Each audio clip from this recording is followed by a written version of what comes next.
नमस्कार, मैं हूं पवन त्यागी, राजनीतिक विश्लेषक। आज मैं बात करूंगा शाहरुख खान की, और वो शाहरुख खान जिसको बॉलीवुड का किंग खान, बादशाह खान कहकर लोगों ने उनको प्यार दिया है।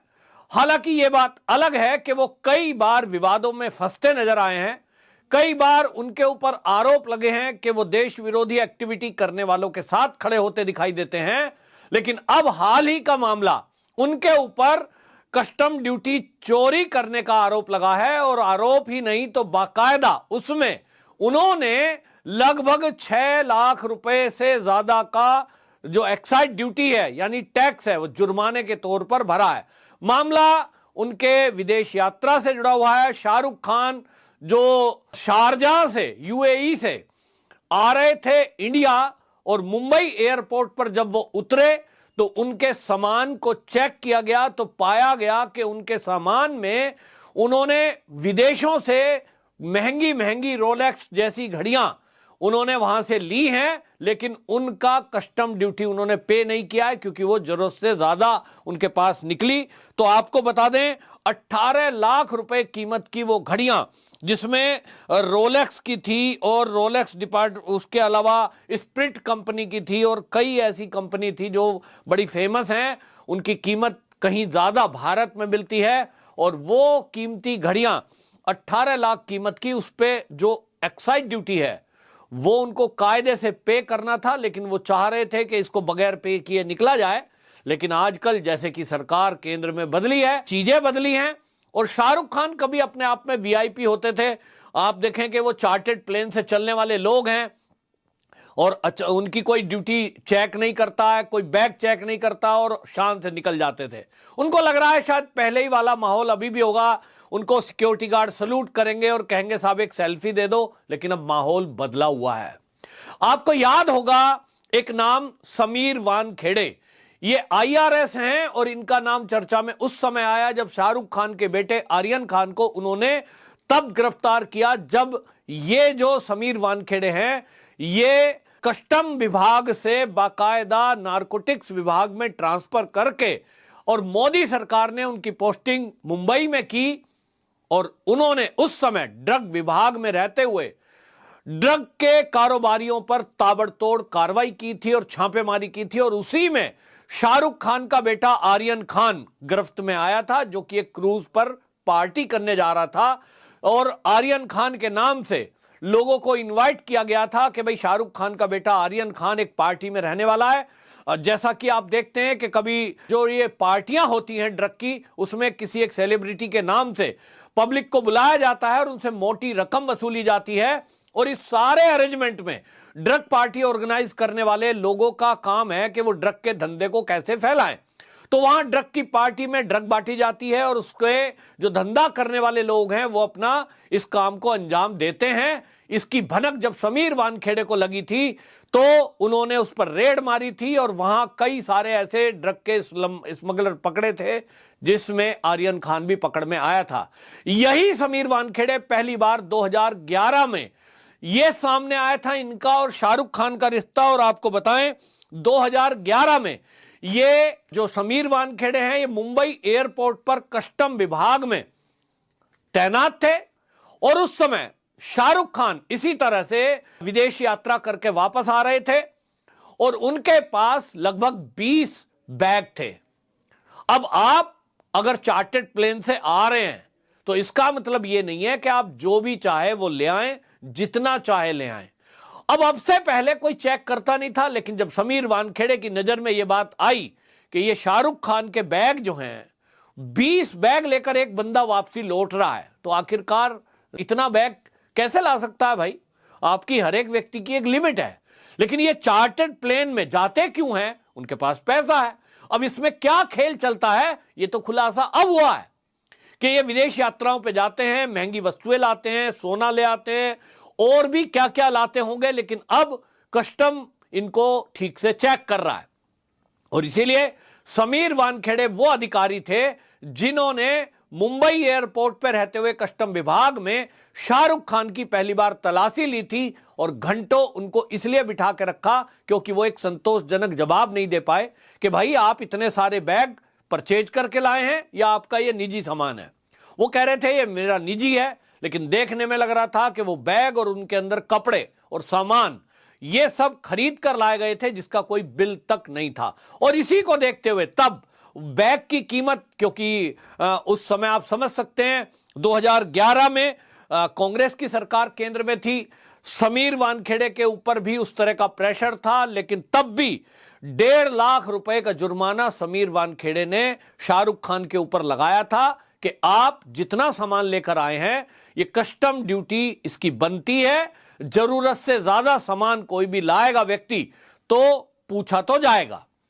आप चार्टर्ड प्लेन से जा रहे हैं तो इसका मतलब यह नहीं कि जितना चाहे आप सोना ले आए, जितना चाहे आप नया कोई सामान ले आए और कहें साहब ये तो मेरा है। तो समीर वानखेड़े वो अधिकारी है जिन्होंने सारी दलीलें पूछने के बाद ये तय हो गया कि भैया कम से कम आप जो ये बैग लाए और सामान लाए हो इनको वजन के हिसाब से आपको कस्टम देना पड़ेगा। तो अब ये फिर से विवाद इसलिए छिड़ा है कि ये अच्छी तरह जानते हैं, ऐसा नहीं है कि शाहरुख खान मेरे ख्याल तो महीने 2 महीने में एक बार विदेश घूम ही जाते हैं। इनको सब नियम कायदा कानून पता है कि आप जब कोई चीज विदेश से लेकर आओगे, आप अपने लिए भी अगर ला रहे हो तो उसका बिल होना चाहिए, और बिल लाओगे तो कस्टम ड्यूटी आपको पे करना पड़ेगा, उसकी एक सबकी लिमिट है। लेकिन आप पहले की तरह आदत अगर आपकी बनी हुई है तो आप ये सोचते हैं कि आपकी शहंशाही ये सरकारों में भी चलती रहेगी, अथॉरिटियों में भी चलती रहेगी, तो वो अब समय गुजर गया है। केंद्र में जो सरकार है इस समय किसी को वीआईपी ट्रीटमेंट इस तरह का नहीं दिया जाता, चाहे कोई भी हो।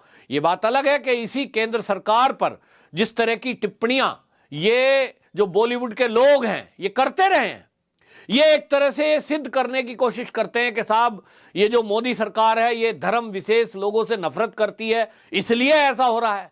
लेकिन शाहरुख खान के कपड़े तक अमेरिका में उतरवा लिए गए थे क्योंकि उनके नाम के पीछे खान लगा है। भारत में ऐसा नहीं है। भारत में तो एक खान को बाकायदा Y+ सिक्योरिटी मोदी सरकार ने इसलिए दे दी क्योंकि थ्रेट्स मिल रहे थे। और वो सलमान खान जिसको लेकर के हमेशा ये चर्चा रही है, खासतौर पे सुशांत सिंह राजपूत की हत्या को लेकर, कि कहीं ना कहीं उसके पीछे ये ऐसे लोग हैं।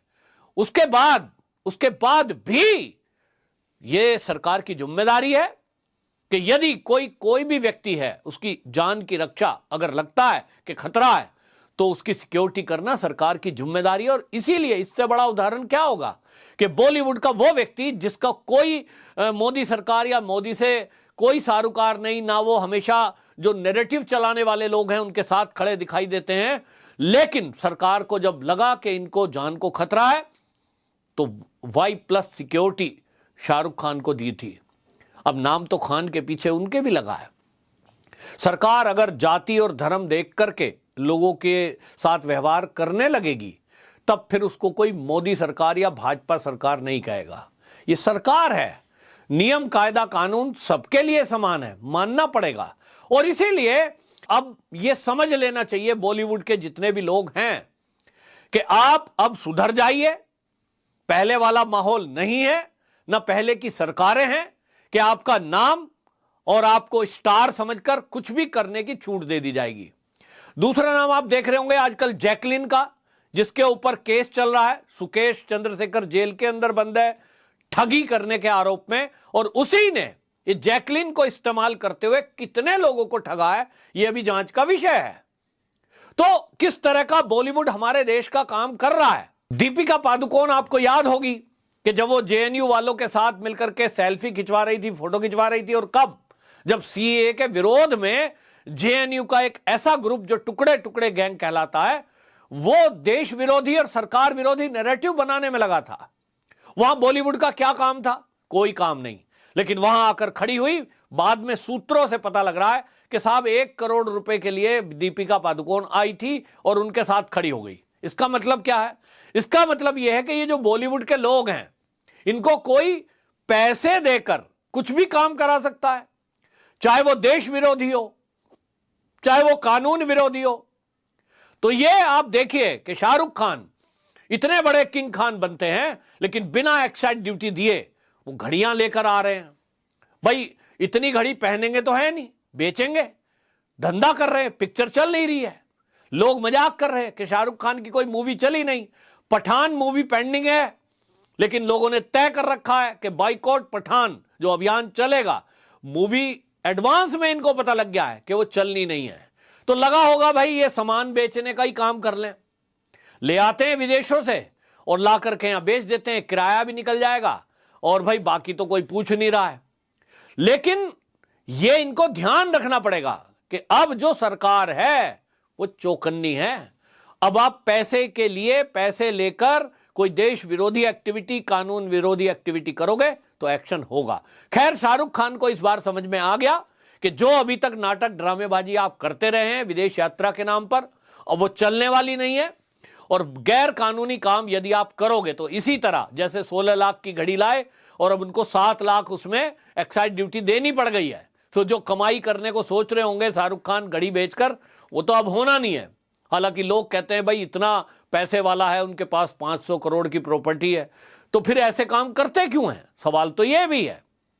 तो बेटा जो है ड्रग पार्टियों में इन्वॉल्व है, बाप जो है घड़ियां बेचकर या वहां से विदेशों से बिना एक्साइज ड्यूटी के घड़ियां लाकर कहां देने वाला था, यह एक बात है। लेकिन लोग कह रहे हैं कि भाई अब जो है ना तो बादशाहत रही है, और इन लोगों को हमने जो ये शब्द दिए थे कि ये किंग खान है, ये बादशाह है, कोई ना तो बादशाह है ना कोई किंग है। अगर यहां कोई किंग है तो संविधान है देश का, और कोई बादशाह है तो वो हमारे देश का कानून है, उसके ऊपर इस देश में कोई नहीं है।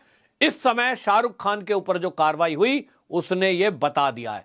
आपकी क्या राय है? आप क्या सोचते हैं कि जो ये मोदी सरकार के द्वारा काम हुआ है कि शाहरुख खान से एक्साइज ड्यूटी ली गई है, आपको लगता है कि ये ठीक काम किया है, या ऐसी कोई जानकारी आपके पास है जो हमारे साथ आप शेयर करना चाहते हैं? जरूर कमेंट में बताएं। वंदे मातरम।